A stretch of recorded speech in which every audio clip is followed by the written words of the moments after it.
Assalaamu calaykum. Ku soo dhawaada mar kale iyo muuqaal cusub.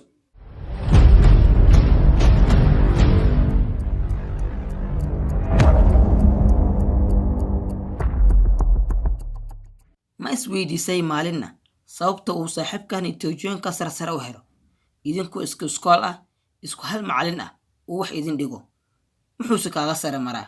hubaal waxa ah in dadka intiisa badan ay wado kasta u maraan sidii ay si wanaagsan wax u akhrin lahaayeen natiijada ugu fiican ay u heli lahaayeen insha Allah taala waxaan idin soo gudbin doonaa 10 qodob ee akhriska wanaagsan saldhigga u ah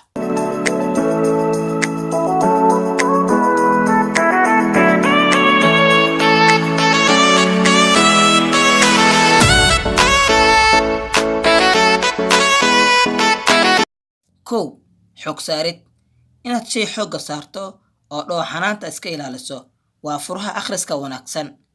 maskaxda saafiga ah ee mashquulka kale ayaa ah tan loo baahan yahay waqtiga ugu habboon waa xilliga hore ee subaxii waana waqtiga ay maskaxdaadu saafi tahay labo ha ku muuqato hadafkaaga waxbarasho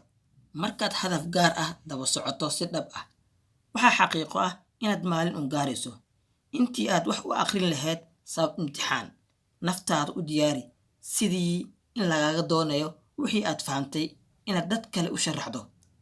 wadadaasi waxay kaa garab siisaa in fikirkaaga aad diyaariso macluumaad wanaagsan aad hesho saddex akhrinta ka hor diyaargarow samayso jadwal akhris ah oo qorshe maalinle ah ku salaysan qayb kasta farac kasta iyo maado kasta maxaa yeelay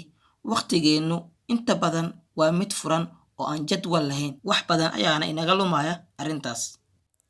afar maadooyinka adag ka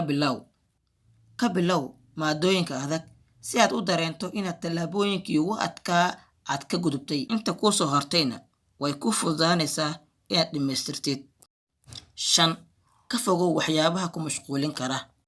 inta badan waxayna mashquuliya moobilada smartphone-ka ah waxay noqdeen wax ugu badan ee waqtiga lumiya sidaa darteed waxaa inoo fiican inaan iska fogeyno xilliga wax akhriska iyo maalmaha imtixaanka aan leenahay qaado cunooyin caafimaad leh jimicsina samee ka fogow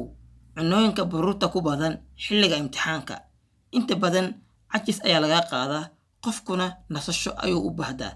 sportka samee ugu yaraan 30 daqiiqo maalintii arrintaasi waxay ka garab siinaysaa inaad si wanaagsan wax u barato isticmaal ereyada dhiirigelinta ah kaalinta ugu badan waalidka iskale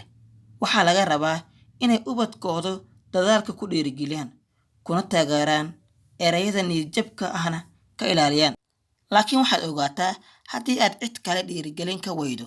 naftaada adigaa ku abaalmarinayo waxyaabaha wanaagsan ee aad gaarto naftaada ku gubaabi gabayada iyo halbeeyaasha waxbarashada ee dhiirigelinta leh insha Allah taala muuqaalkeen halkaas ayuu ku egyahay waxaa inoo balan ah muuqaalka xigo assalaamu calaykum waraxmatullaahi wabarakaatu